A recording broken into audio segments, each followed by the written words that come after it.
Why, yes. Yeah, yes, that speech was insane. You're not wrong. You're not being gaslit about it. You're not fantasizing that was crazy. That speech was insane. Why was it insane? Because it's given by a man who has completely lost touch with reality. Trump struggled through that speech, often on the prompter. It was the usual airing of the grievances. It was the usual Donald Trump sir stories. It was the usual chaos monkey babbling. The rambling, the incoherence, the mendacity. It's exactly what you should have thought he would do. He understood that when Hegseth decided to summon these generals, that it was a once-in-a-lifetime thing. It's a once-in-a-lifetime power play by Hegseth, who thought he was going to go in and lecture these warfighters on warfighting. The problem with Pete Hegseth was his speech came across as weirdly juvenile, 1980s fantasy movie, fake macho horseshit. The people that were sitting in that room lead men and women every day in the most dangerous possible circumstances. The people sitting in that room lead complex multivariate operations around the world every single day that would leave Pete Hegseth drooling into his vodka. Hegseth came across as unbelievably emotionally and professionally immature. No surprise there. He is a weekend talk show host and a drunk. But Trump's speech, the absolute dead silence in the room, the very small smattering of a minor amount of polite applause from a few people in the audience at the end, had to absolutely crush both of them. Absolutely crush both of them. The fantasy bullshit, oh, we're naming it the Department of War because that will make us win wars. The degree to which that is the most unbelievably immature shit is astounding to me. Donald Trump's going to bring back the battleship, though. That's good news. You know, you really saw a frame in there. There was one insight in there you should think about. If you're a student of Trump, I watched Victory at Sea when he says I watched Victory at Sea. If you're not familiar with Victory at Sea, it was a documentary series from the 1960s, late 50s, I guess, about the Pacific War during World War II. Great series. And then he rambles off the only generals whose names he ever can remember: Patton, MacArthur, Bradley. Because he lives in television. This will go over a lot of your younger heads, but he's Chauncey Gardner. I like television. Look it up. But I want to break something down about this speech, about Trump's performance in particular. We'll set aside Hegseth. He's a joke. He is a clown. A dangerous clown, but a clown nonetheless. But Trump's speech, if you're a foreign power, and we'll start at the top of the risk scale, the peer competitor scale. If you're Xi watching that speech, you know what you're doing? You're laughing your ass off. If you're Xi watching that speech, you are dying with laughter. For two big reasons. One, it shows you that the Secretary of Defense and the President of the United States are amateurs, clowns, fools, and ahistorical in every way. They don't understand history or strategy or politics or war. But think about what China must have been thinking, that this is not a serious man. And his generals are sitting in the audience with the full knowledge that he's not a serious man, that he doesn't care about anything except his own internal monologue, his own internal narrative. And I know it's unfashionable to think that the military should remain apolitical, but what he did in that entire speech was over and over again. I was 45, 46 and 47, the attacks on Biden, the attacks on the woke left, the attacks on the Democrats, the attacks on American cities who have different politics than he does, the attacks on American governors. If you're a foreign adversary of the United States, you've had to look at that speech and go, this country is weak and divided. And it's this guy doing it. It's this one guy doing it. The idea that Trump has in his head about the military has always been that they are his, that he commands them, that he runs them for his benefit, just as he's got the Department of Justice being run for his benefit. Now, of the 800 folks that were in the room today, the senior most flag officers and enlisted folks, because I believe I caught a sight of the Command Master Sergeant of the Air Force in that room. There is a real sense, I think, of caution, of nervousness, of looking to your left and to your right and wondering which of these people will follow Trump's orders to attack American citizens. Describing Portland and Chicago as the worst war zones, worse than Afghanistan. If Donald Trump would like to prove that point, I would welcome him to walk, 10 blocks in Kabul versus 10 blocks in Chicago. I assure you where the higher risk factors are is not in the city with the excellent smoked meats and cold winters. But as you watch this speech, if you watch it carefully, and I watched the whole thing, I was burning through a bunch of group chats, but I was watching the whole speech. Donald Trump was not all there. This is increasingly what people in public and private have come to understand. He's not all there. And like a lot of people with dementia, he goes back on the war stories, goes back on the things that he's comfortable with, familiar with, the things, excuse me, the things he's repeated a billion times, the Sir stories, the idea that repeating these fantasies about his accomplishments make them real. They don't.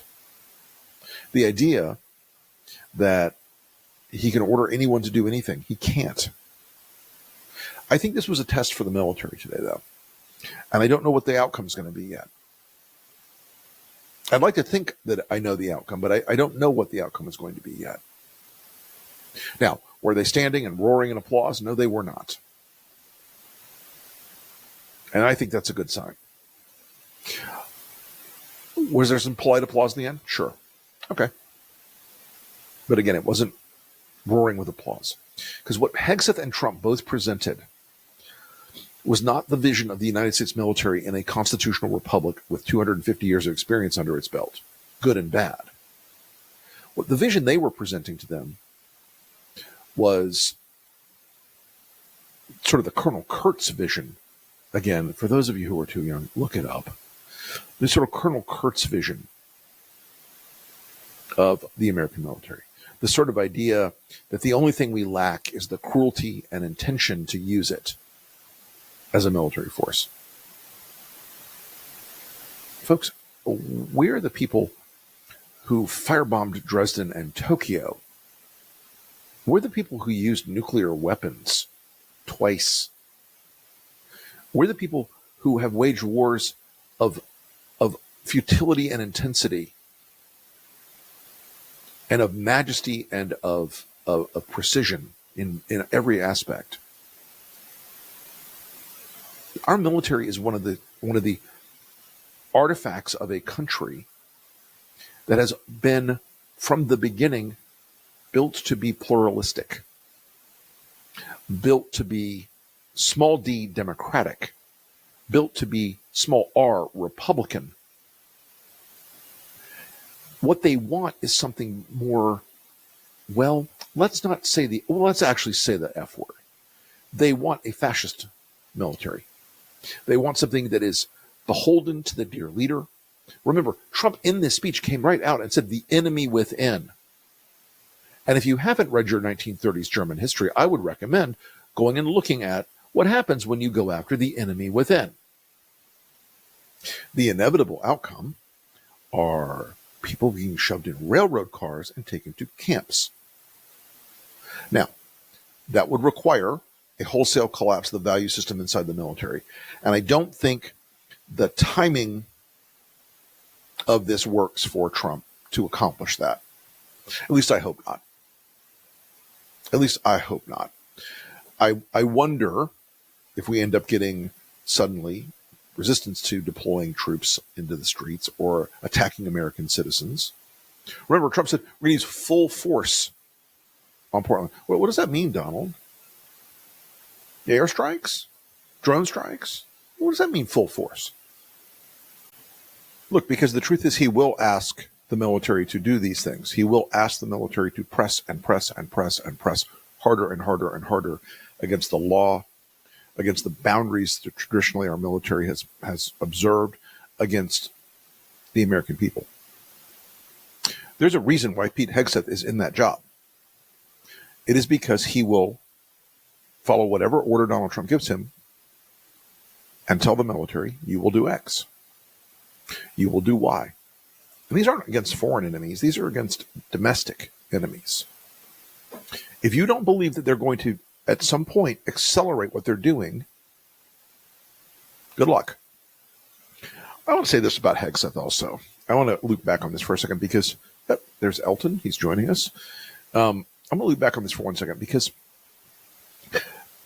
Pete Hegseth's vision of the military, this idea that it's just about sending warfighters to kill bad guys, it's a very appealing vision. I understand why a guy like Pete Hegseth, who has limited intellectual capacity, would believe that is the only thing the military does.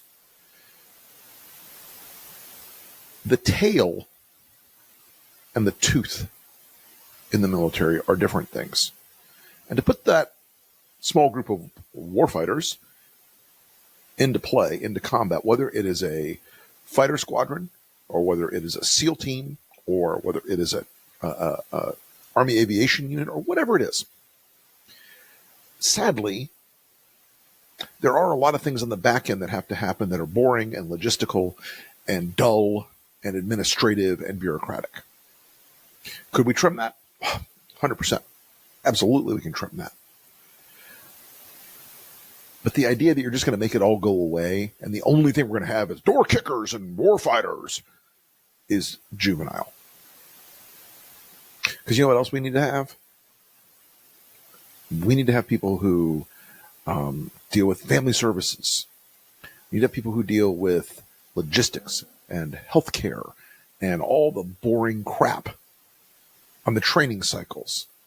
All that stuff that they think is unnecessary is in fact what allows that incredible lethality of the small groups that are deployed forward to exist. You think the SEAL teams are just guys who get a lot of range time and practice a lot? They have a vast array of stuff behind them that isn't on the front line, that isn't kicking the door down. And it's everything from intelligence to legal to public affairs, all that boring stuff that you think is unnecessary. Try carrying out these missions without that stuff, without that logistical back end, without that administrative back end. I am not a fan of bureaucracy. I have worked in the Pentagon bureaucracy, and I can tell you it is very large, and there are plenty of things you can whack out of it. But the fantasy that everybody's going to be a shooter and everybody's going to be a door kicker will lead to a less effective military. I also want to point out that Pete Hegseth, this idea of like, oh, the drill sergeants in basic, now they're going to put their hands on them. They're going to go after them. Pete, I know you're straight, but that came across as super homoerotic and weird. You were almost eager. You showed more eagerness about that. You're like the eagerness to return physical abuse to basic training. That was weird, bro.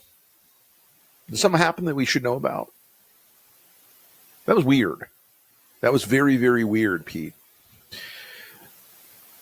As you look at this entire day, and believe me, I watched the entire thing. I had much better stuff to do this morning. I have got a book to finish, and I am slamming away at it. I'm ahead of my curve for this week already, so, well, forgive me. I hope you'll forgive me. But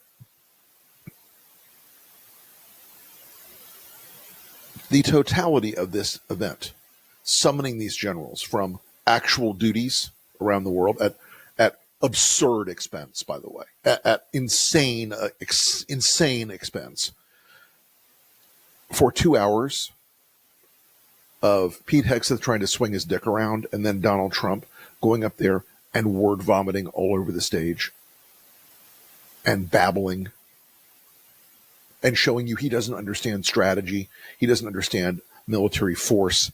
He doesn't understand acquisition. He doesn't understand the power dynamics of the world. What you saw with Donald Trump today was just an endless grind of his personal vendettas, his personal fetishes, his demons in his head that are always yelling at him. It's absurd. And again, when you watch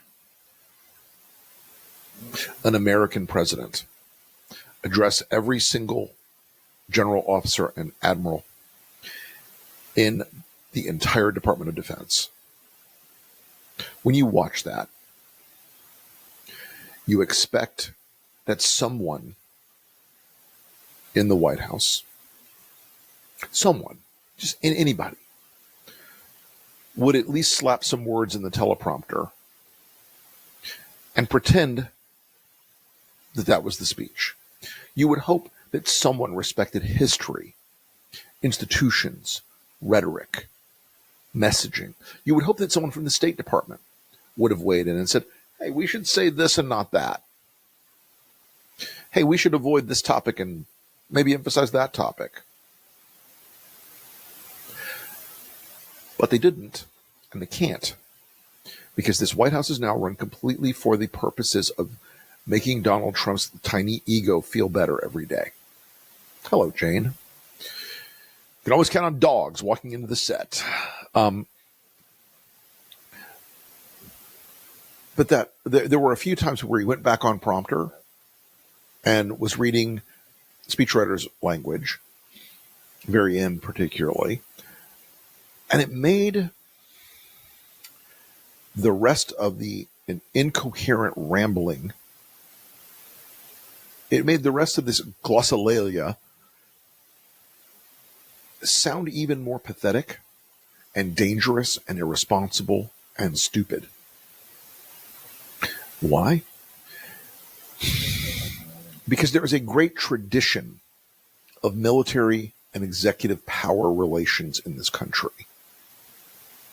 It spans both parties until Trump, where there is the understanding that the military does not serve at the president's beck and call if the orders he provides are unconstitutional. That the president and the military operate in a system of laws, as well as a system of traditions and institutional prerogatives. The president says tomorrow, nuke Buffalo. I should hope that General Kane, the chairman of the Joint Chiefs of Staff, would resign. He probably would not. There would probably be a serious discussion about how do you target Buffalo. But I would hope that enough of the generals that were in that room today would say no. I would hope that enough of the generals in that room today would say, not on my watch, Chief. Ain't happening, bro. I would hope that. I don't know that that's the case. I don't know that there aren't, particularly on the youngest of the general officers, the brigadiers,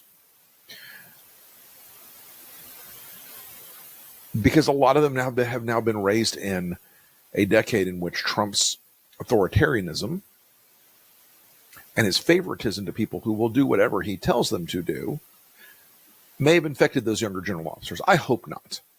I know the folks that are in the lieutenant general category and the 4 stars. Those folks got those stars some before Trump, but their military culture was not Trumpism. And that's one thing I fear for the military, is that it will become a cult adjunct to the rest of the Trump cult.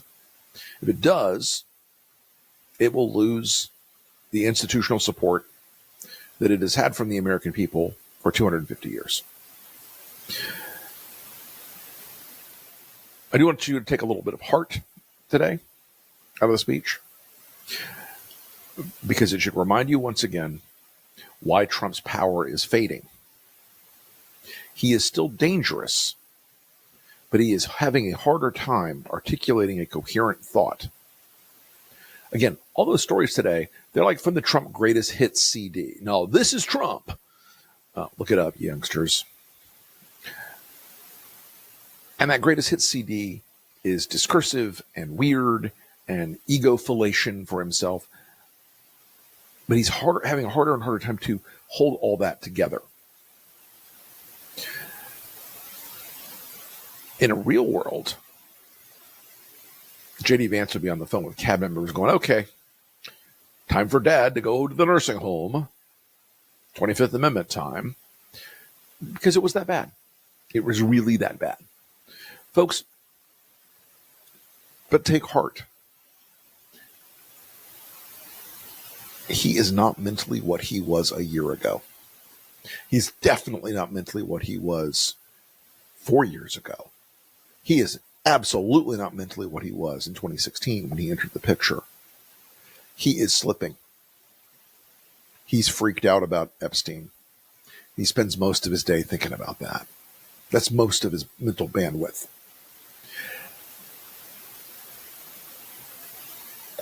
If you go back and read the transcript of the speech, you will look at something that makes you feel almost a sense of pity. I really try to reserve my senses of pity in the world for people who deserve them. But almost. There's something pathetic about it. Dangerous, reckless, stupid, but also pathetic. This is a diminished president. He's a smaller man every day. He's a weaker man every day. He still controls the United States military, but I think you're going to look back, and a lot of officers had to make a real decision today. Will I follow illegal orders from this man? And I hope to God that most of them in that room said, no thanks. All right, folks, do me a favor. If you haven't subscribed to my Substack yet, go ahead and subscribe to my Substack. If you haven't subscribed to my YouTube channel, do that. Click the like and subscribe and that bell button. Let's feed the algorithmic gods. You can catch me on the Lincoln Project podcast every week.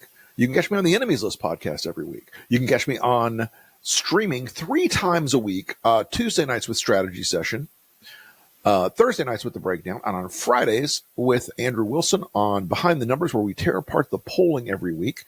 And, one more podcast, because it's, what else do I have to do? One more podcast. Fridays, we release The Elephant in the Room, which is about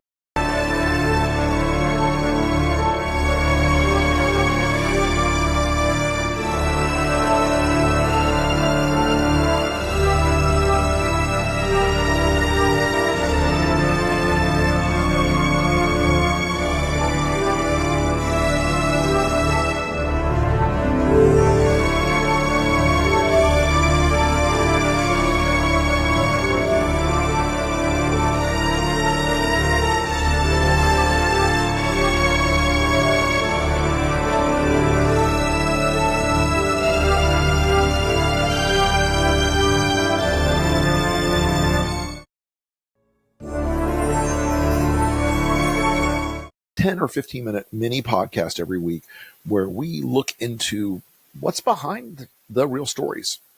What's behind the big stories? What's the political machination inside of these things? And on Mondays, I'm a guest on Molly Jong Fast Politics every Monday.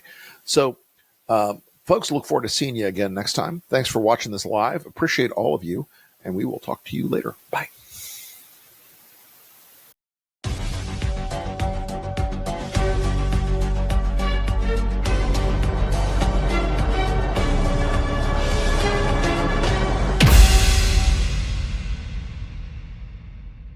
So thanks for jumping on this Monday afternoon. I have with me my friend and longtime colleague, fellow federal prosecutor, fellow homicide prosecutor, Kevin Flynn.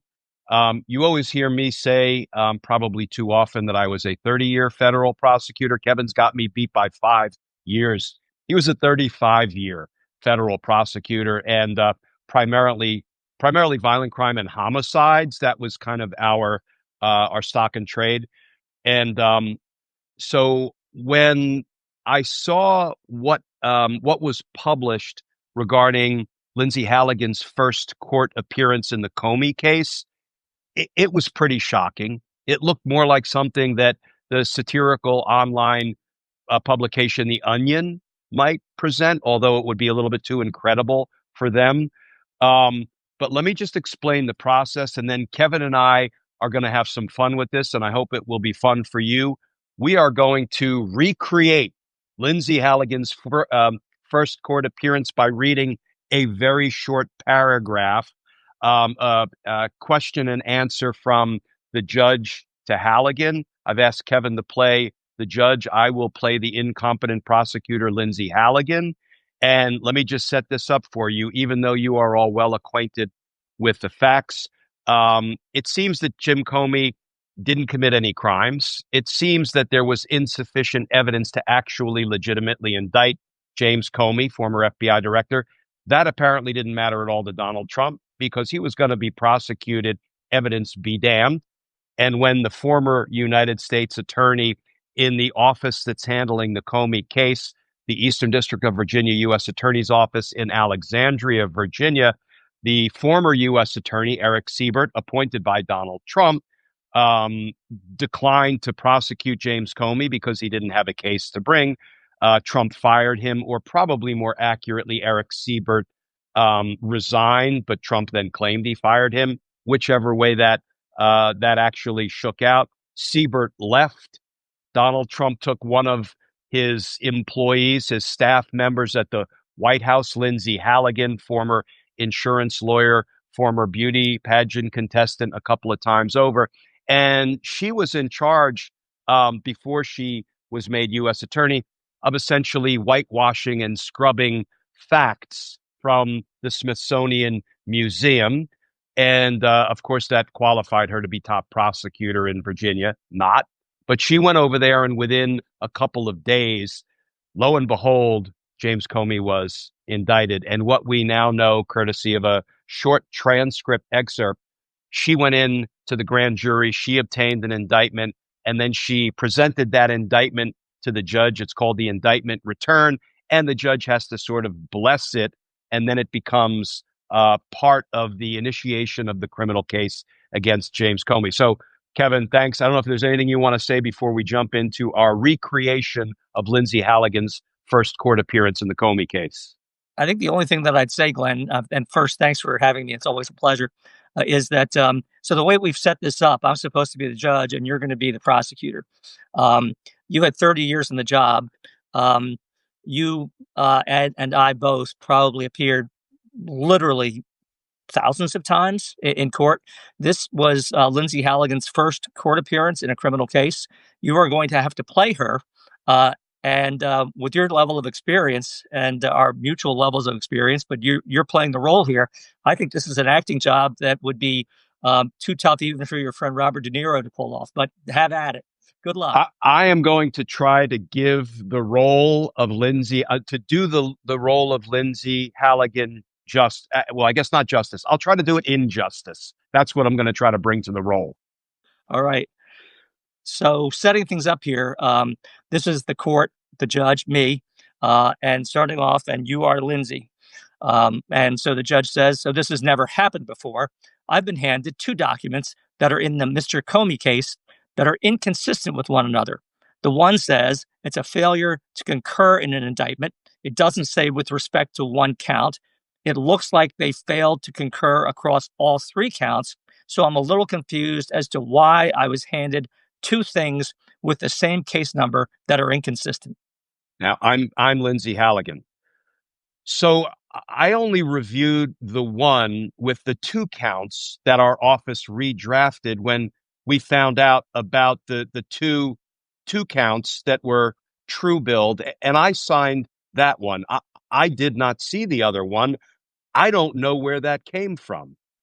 You didn't see it? I did not see that one. So your office didn't prepare the indictment that they... No. I prepared 3 counts. I only signed the one, the 2 count. I don't know which one with 3 counts you have in your hand. Okay, it has your signature on it. Okay. Well, end of transcript. Thank you. Acting. All right, Kevin, I want to jump in here, but I want to give you first crack. What do you make of that hot mess in what is one of the most consequential criminal prosecutions in our nation's history, a former FBI director? Well, what's interesting to me is it's an incredibly consequential matter, but the hearing that she appeared at is really one of the more inconsequential parts of the process. It really needs to be emphasized how routine this hearing was, and how this is the equivalent